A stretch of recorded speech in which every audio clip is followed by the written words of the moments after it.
Wow, sarap niyan ha. Kuha naman ng meron isda. Ha? Tapos po, binibenta nyo yan? Pangulam lang po. Oy, Sabihan mo, kuha na. Bibili kami. Kung marami po, walang problema. Yeah. pag binibenta nyo po, magkano po ang kilo? Ito lang po ako nakapagkita po nito.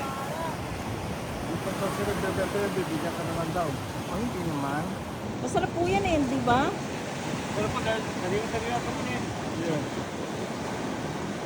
Yan mga ito, nagbebenta. Ay, hindi siya nagbebenta. Nagano pa lang siya, nagkukuhaan lang siya. Tapos, ano, pang ulam daw nila. Yan o mga ito. Ang tawag ng lugasin. Masarap yan. Paksiw. Tapos dagdagan mo ng luya. Ako, tapos sinagad ang kanin mo. Patay ka. Mananaba ka na naman. Yan mga idol. Yan dyan. Ang dami na nakuha. Tapos dito lang niya nakuha yan. Kasi inaano daw niya yung nakikita yata niya kumikinog siguro. Ayun o. Naminaw ko pa itong mga idol. Tama.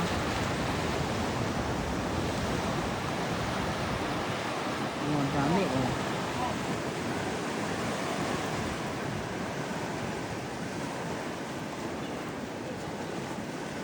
Dapat may lalagyan po kayo, Manong. Ha? Dapat may lalagyan ka.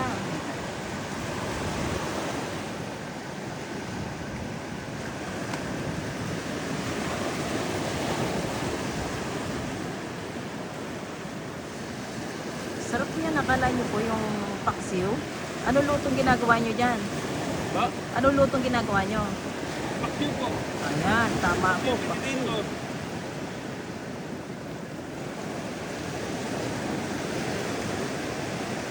Yan talaga ang dagat. Yan o, lumalaki tuwik. Nako. Babalik yan.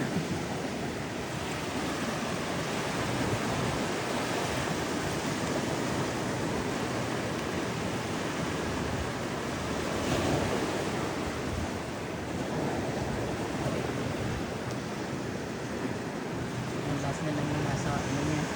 Tawag namin niya sa amin. Dala.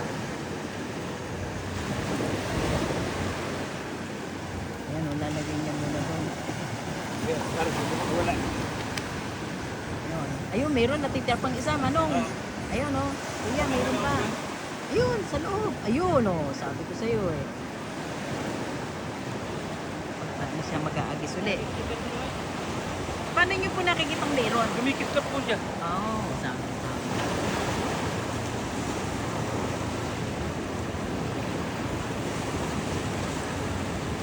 Tignan natin na. Sa mga isa na.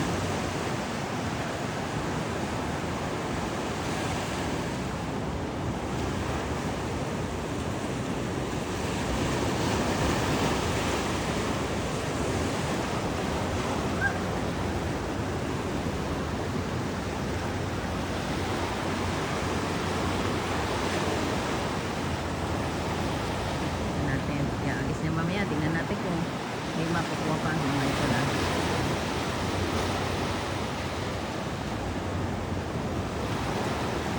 Aagis si Manong. Kuya. Yan na yan.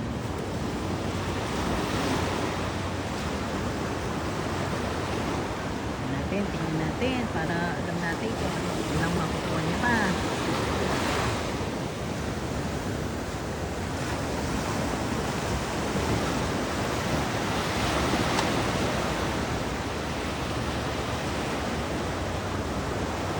Ot!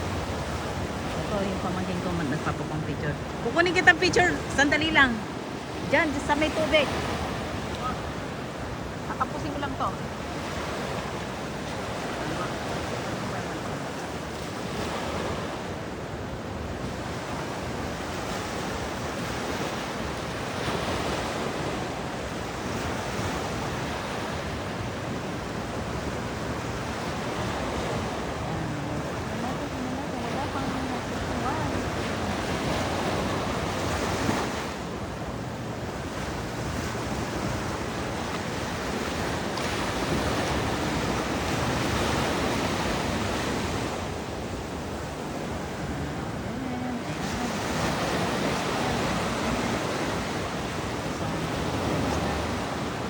Wala pa.